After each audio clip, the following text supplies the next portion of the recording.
Break के बाद एक बार फिर आपका स्वागत है। बात करेंगे झारखंड विधानसभा में चलने वाले शीतकालीन सत्र की। कैश कांड पर झारखंड विधानसभा में हंगामा हो गया। भाजपा विधायकों ने न केवल विधानसभा के अंदर बल्कि विधानसभा के बाहर भी हंगामा किया। मामला था धीरज साहू, राज्यसभा सांसद धीरज साहू के ठिकाने से मिलने वाले अकूत कैश का। इतना ज्यादा धन है कि गिनते गिनते समय खत्म हो गया, कई दिन निकल गए। 354 करोड़ की राशि आई। उसके बाद जियो सर्विलांस सिस्टम से भी जांच की गई, शायद जमीन के भीतर भी खजाना गड़ा होने की बात है, लेकिन अभी तक इसकी पुष्टि इनकम टैक्स विभाग ने आधिकारिक रूप से जारी नहीं किया है कि बरामदगी क्या है। सबसे पहले ये देखिए ये रिपोर्ट। कैश कांड पर झारखंड का शीत सत्र गर्म, सदन के बाहर और भीतर बीजेपी का हंगामा। कांग्रेस के राज्यसभा सांसद धीरज साहू के ठिकानों से भारी मात्रा में कैश बरामदगी की गूंज सदन में सुनाई दी। बीजेपी ने सदन से बाहर इसे लेकर प्रदर्शन किया, वहीं सदन में भी हंगामा किया। यही नहीं, बीजेपी ने सीएम पर ईडी से भागने का आरोप लगाया और सीएम से इस्तीफा की मांग की। बीजेपी के सवाल पर संसदीय कार्य मंत्री ने कहा है कि ये मुद्दा सदन का नहीं है। आपने ठीक कहा, जिन सदस्य के माध्यम घर पे जो 400 करोड़ रुपए बरामद हुए हैं वो राज्यसभा के सदस्य, लेकिन है तो झारखंड के नागरिक। वो पैसा झारखंडियों का है, जल जंगल जमीन से लूटा हुआ पैसा है। आज उस पे एक संवैधानिक संकट इस झारखंड सरकार में पहुंच गया। ये संवैधानिक संकट है महोदय, कोई कानून व्यवस्था का संधारण नहीं हो रहा है। मुख्यमंत्री जैसे पद को ग्रहण करने वाला व्यक्ति, जो पद और गोपनीयता की शपथ लिए हुए हैं, जो कानून की रक्षा करने का शपथ खाए हुए हैं, वो एक एजेंसी के जिस तरह से संबंध को दरकिनार करके वो अवहेलना कर रहे हैं, एक कोई अच्छा उदाहरण प्रस्तुत नहीं हो रहा महोदय। कि धीरज साहू का जो है पारिवारिक बिजनेस है। जब सिर्फ वो कांग्रेस के सांसद होने के नाते सिर्फ धीरज साहू का नाम आ रहा है, उनके पारिवारिक कारोबार है। उन्होंने आज तक आईटी ने कोई भी बात नहीं रखा है जो उनके पास कितना पैसा है, या गलत पैसा है या गलत तरीके से पैसा कमाए, वो कोई नहीं रखा है। लेकिन इन लोगों ने उस बात को कर रहे हैं।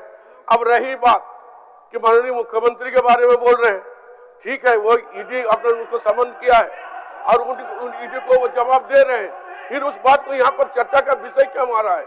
ईडी के समक्ष ले जाने वाले भाजपा के लोग कौन होते हैं? ईडी से तो जवाब मांगा है, ईडी से तो कहा है कि किस बात के लिए बुला रहे हैं। ईडी के समक्ष ईडी आकर और अरेस्ट करके ले जाए, उन्होंने तो कहा है कि ईडी आकर गिरफ्तार करके ले जाए।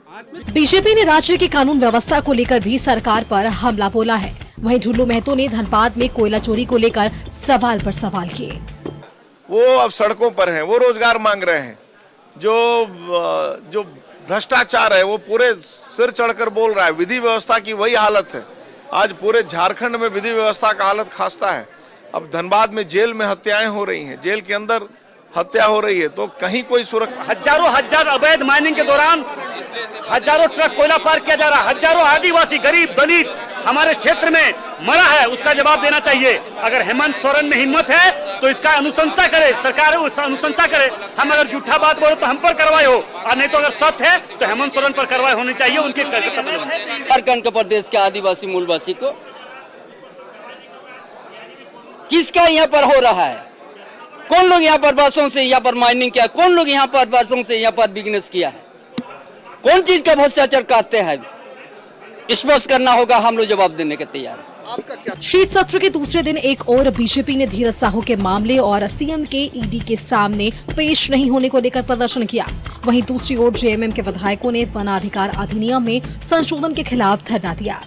वही हंगामे के बीच सदन में 8,111 करोड़ का दूसरा अनुपूरक बजट पेश किया गया, जिसके बाद सदन की कार्यवाही मंगलवार तक के लिए स्थगित कर दी गई। न्यूज़ 11 भारत के लिए रांची से राकेश कुमार और विपिन उपाध्याय की रिपोर्ट। तो देखा आपने, विधानसभा के भीतर और बाहर दोनों तरफ हंगामे हो रहे हैं। जुड़ेंगे अपने सहयोगी राजेश कुमार से। राजेश, सदन के भीतर भी हंगामा बरपा है, सदन के बाहर भी हंगामा बरपा है। भाजपा भी हंगामा कर रही है कैश कांड को लेकर, तो झामुमो वन संशोधन अधिनियम के तहत हंगामा कर रहा है, वन संरक्षण अधिनियम में बदलाव पर हंगामा कर रहा है। सदन चलेगी, राज्य की जनता का कल्याण होगा, या हंगामे में ही सदन का सारा काल निकल जाएगा? देखिए, सदन की कार्रवाई तो होनी चाहिए क्योंकि जनता से जुड़े हुए अहम सवाल इसमें आते हैं। अब रही बात कि इनके अपने अपने एजेंडे होते हैं, क्योंकि सभी एक दूसरे को नीचा दिखाने का प्रयास करते हैं। नीचा इसलिए दिखाने का क्योंकि वो राजनीतिक एजेंडा होता है जिससे आप वो जनता को बताने का प्रयास करते कि ये पार्टी या इनकी सरकार क्या कर रही है। भाजपा भी वही कुछ कर रही है। भाजपा भी कैश कांड को लेकर हर दिन लेकिन राजेश यहाँ सरकार झामुमो की है, कांग्रेस की है। वन अधिकार अधिनियम पर अगर आपको विरोध करना था तो सदन का ही समय क्यों चुना गया? ये तो सदन के पहले भी किया जा सकता था। खुद ही सदन बुलाते हैं और खुद ही विरोध जताते हैं, जिसके कारण सदन पूरी परेशान हो जाती है और सदन को बंद किया जाता है, अगले दिन के लिए स्थगित किया जाता है। माफ कीजिएगा। देखिए, क्या है ना कि एजेंडा चूंकि केंद्र और राज्य का अलाइनमेंट नहीं है और चूंकि परस्पर विरोधी गठबंधन की सरकारें हैं, तो वन अधिकार संरक्षण कानून से संबंधित जो भी विषय होता है तो वो जाहिर सी बात है उसमें उसको लेकर एक एप्रीहेंशन यहाँ के रूलिंग पार्टीज को आरंभ से रही है। क्योंकि यहाँ पर इन लोगों का कहना रहता है कि झारखंड मुक्ति मोर्चा का खास तौर पर कि जल जंगल जमीन ही झारखंड के आदिवासियों की मिल्कियत है और इसमें कोई भी छेड़छाड़। आपने पहले भी देखा होगा कि किस प्रकार से जब यूपीए की सरकार थी उस समय भी झारखंड मुक्ति मोर्चा ने इस विषय पर एतराज जताया था। जो भी संशोधन आता था उस समय मुझे याद है कि जयराम रमेश, जबकि यहाँ पे अलायंस की सरकार से कांग्रेस साझेदार थी उस समय भी। तो ये पार्टी का अपना एजेंडा होता है। कोई एक विषय को लेकर वो ये दिखाने का प्रयास करती है कि हम देखिए इस विषय को लेकर बड़े गंभीर हैं। कथनी करनी में भले अंतर हो जाए, ये अलग विषय है, लेकिन सदन में निश्चित तौर पर कथनी करनी में अंतर तो साफ नजर आ रहा है।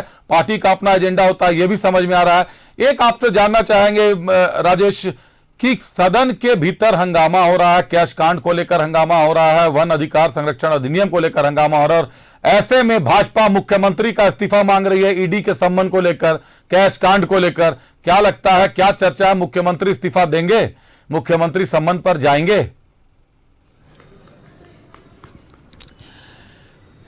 देखिए, आज मेरी बात बाबूलाल मरांडी जो प्रदेश अध्यक्ष है, पहले बीजेपी विधायक दल के नेता भी रह चुके हैं, उनसे लंबी बातचीत हुई और उन्होंने कहा कि देखिए, मैंने सवाल किया कि 6 बार समन इशू कर दिए गए ईडी के द्वारा, क्या ये सामान्य व्यक्ति कोई होता और उसे अगर 1-2 बार समन किया जाता और वो नहीं आता तो क्या कोई एजेंसी क्या करती, चाहे वो स्टेट एजेंसी हो या फिर सेंट्रल की एजेंसी? उन्होंने कहा कि शायद मुख्यमंत्री हैं, संवैधानिक पद पर हैं, तो संभवतः उन्हें समय थोड़ा दिया जा रहा हो, लेकिन आगे विधि सम्मत कार्रवाई हो ही सकती है।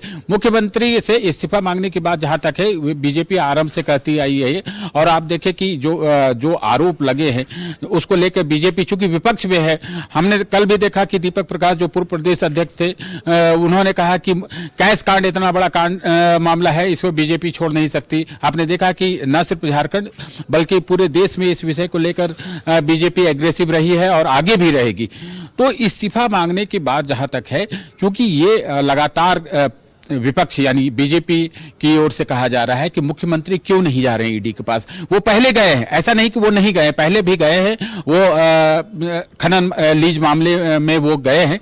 तो इसका मतलब है कि ये इस बार भी जाना चाहिए, ये अपेक्षित, और उन्हें आदर्श उदाहरण पेश करना चाहिए कि जब एक राज्य का संवैधानिक व्यक्ति जो इतने बड़े उदाहरण है और वह फिलहाल तो नहीं जाता, फिलहाल तो आदर्श उदाहरण पेश नहीं हो पाया है, क्योंकि एक बार सम्मन पर गए हैं, 5 बार नहीं जा पाए हैं। उनकी अपनी निजी परेशानियां रही और सुप्रीम कोर्ट, हाई कोर्ट के दरवाजे भी खटखटाए उन्होंने।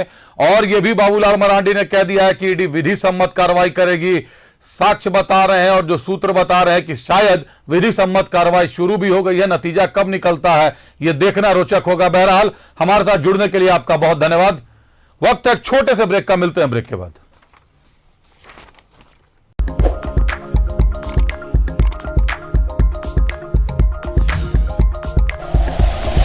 Like and share videos, subscribe करें हमारा चैनल और प्रेस करें बेल आइकॉन। न्यूज़ 11 भारत, सच है तो दिखेगा।